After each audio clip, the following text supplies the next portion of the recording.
السلام علیکم friends and welcome to history ہمارے ساتھ۔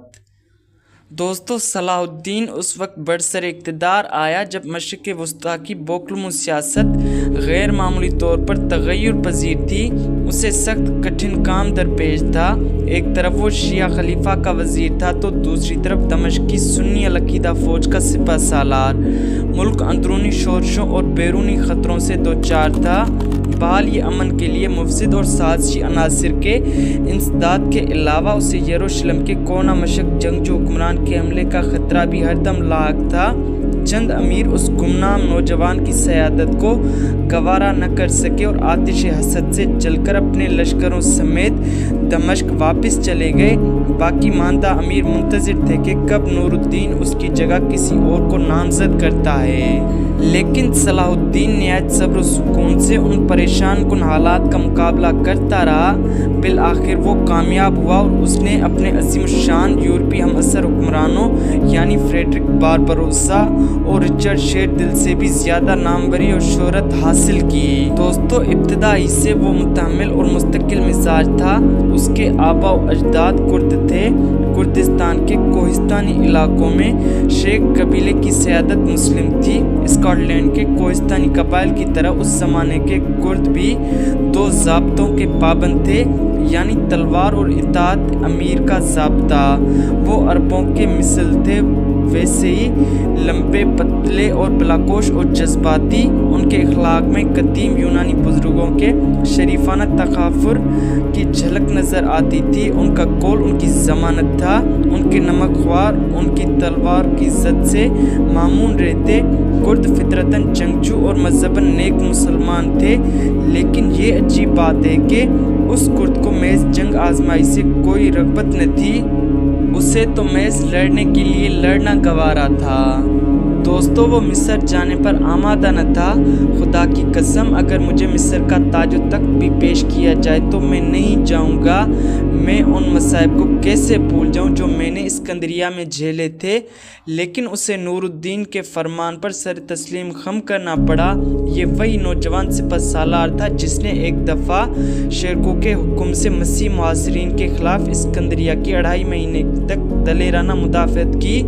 اس کی آمد پر یہ افواہ مشہور ہو گئی کہ صلیبی سپاہی بھی اس کی مراجعت پر خوش ہیں۔ وہ اس قدر شناس تھے۔ تقدیر کا لکھا دیکھیے کہ یہی صلاح الدین اب مصر کا حاکم ہے۔ بازاری مسخرے اس کی طرف اشارہ کرتے ہوئے معنی خیز انداز میں کہتے، ہمیں صلاح الدین کے ابتدائی حالات اس سے زیادہ معلوم نہیں۔ اس کی زندگی کا انداز زاہدوں اور عالموں کا سا تھا، جس میں کوئی سپاہیانہ شان نہ تھی، لیکن اس کے باوجود دنیا اسلام کے حکمران اسے عزت و احترام کی نظروں سے دیکھتے اور عسکر و سپاہ نے بلا چونچرا اس کی سیادت تسلیم کر لی۔ اس نے ثابت کر دیا کہ واقعی وہ اعلیٰ صفات کا قائد ہے۔ جب قاہرہ کے شورش پسند عناصر نے فساد برپا کیا تو اس نے شورش کے سرگنوں کو بے دریغ تختہ دار پر لٹکا دیا، اور جب دشمن نے دمیات پر پیش قدمی کی تو اس نے دشمن کو فوراً الٹے پاؤں مار بھگایا۔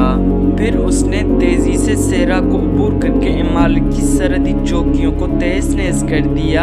ان کامیابیوں کے باوجود وہ قاہرہ کی پریشان کن ذمہ داریاں قبول کرنے پر رضامند نہ تھا۔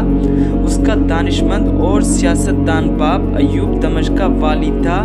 جب وہ قاہرہ آیا تو صلاح الدین فوراً اس کے حق میں وزارت سے دستبردار ہونے پر آمادہ ہو گیا، لیکن بوڑھے کرد نے اس کی پیشکش قبول کرنے سے انکار کر دیا۔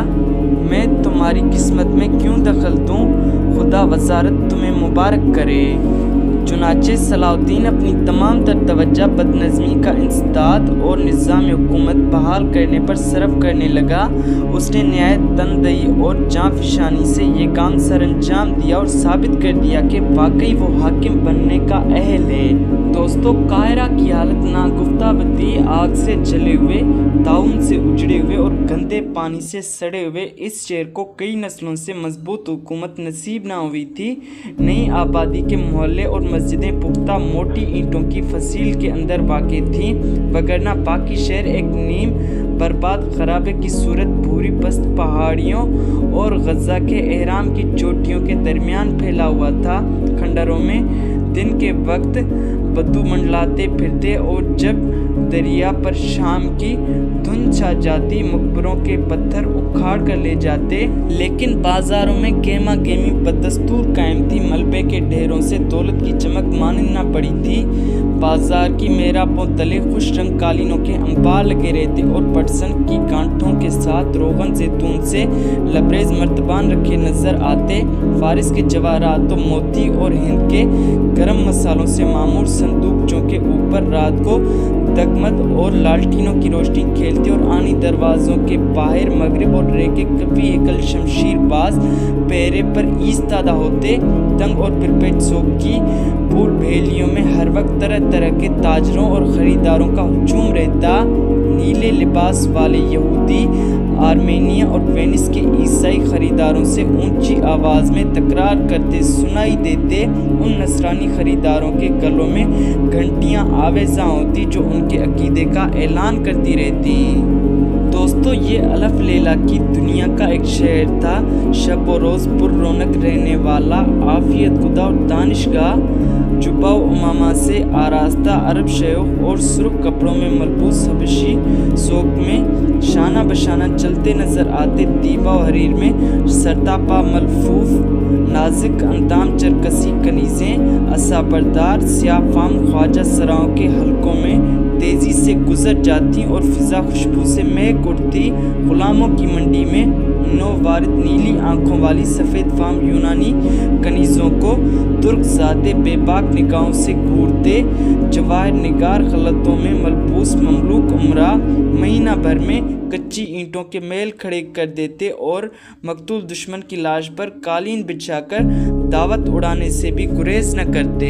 لیکن صلاح الدین اس گہما گہمی اور ہنگامے سے بے تعلق رہا۔ اس نے فاطمی عمرا کے بجائے اپنے امیر مقرر کیے۔ جب اس کے امیر خالی شدہ محلات کو لوٹنے میں مصروف تھے، صلاح الدین مسجد کے نزدیک ایک چھوٹے سے گھر میں مقیم رہا۔ اس نے شہر میں ایک گراں قدر کتب خانہ ڈھونڈ نکالا جس میں 1,20,000 کتابیں تھیں۔ منتخب مسودے اپنے گھر بھجوا کر باقی ماندہ ساری کتابیں اس نے ایک مشہور عالم قاضی فاضل کی نظر کر دیں اور انہیں ہمیشہ کے لیے اپنا دوست بنا لیا۔ دوستو، اس نے شراب نوشی اور لو و لب کے مشاغل ترک کر دیے اور سادگی و سخت کوشی کی زندگی اختیار کر لی۔ وہ طلوع سحر سے پہلے بیدار ہو جاتا اور وضو کر کے نماز فجر ادا کرتا۔ اس کے بعد نوکر اس کی سلامی کے لیے حاضر ہوتے۔ وہ تازہ پانی سے دھلا ہوا تھوڑا سا پھل ناشتے کے طور پر کھاتا، پھر سب بستہ لشکر کا معائنہ کرتا اور سالاروں کی رپورٹیں، علماء اور سوداگروں کی شکایات سنتا۔ ان کے رخصت ہو جانے کے بعد وہ گھوڑے پر سوار ہو کر حسب معمول معائنے کے لیے نکل جاتا اور دھوپ کی گرمی تیز ہونے سے پہلے پلٹ آتا۔ معائنے کے وقت وہ وقار و تمکنت کا پیکر معلوم ہوتا۔ لمبا پتلا چھریرا نوجوان، تیر کی طرح سیدھا، اس کی آنکھوں میں پرسکون اور فکر انگیز چمک جلوگر ہوتی۔ اس کی سیاہ تلوش پر سفید عمامہ ہوتا اور اس کے سیاہ جبے کی کھلی آستینوں کے حاشیے ضرب وقت کی چمک سے جگمگاتے۔ اس کے کمر بند میں عربی تلوار آویزاں ہوتی۔ تلوار کا دستہ سونے کا یا سنگ یشب کا ہوتا۔ اس کے استبل میں خالص عربی نسل کے گھوڑے ہنہناتے۔ گھوڑوں کی لگامیں اور ساز و سامان سونے اور چاندی کے سکوں سے جھلمل کرتے۔ زرد وردیوں میں ملبوس محافظ دستے ہلکے باندھے اس کے گرد ہوتے۔ جلوس کے آگے سوار چاندی کے نگارے بجاتے چلتے اور ننگے پاؤں دوڑتے ہوئے سوڈانی سپاہی بلند آواز سے پکارتے، الملک الناصر تشریف لا رہے ہیں۔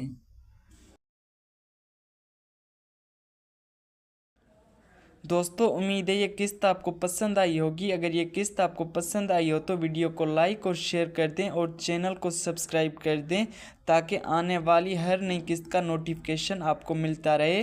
ملتے ہیں اگلی قسط میں، تب تک اپنا بہت زیادہ خیال رکھیے۔ اللہ حافظ۔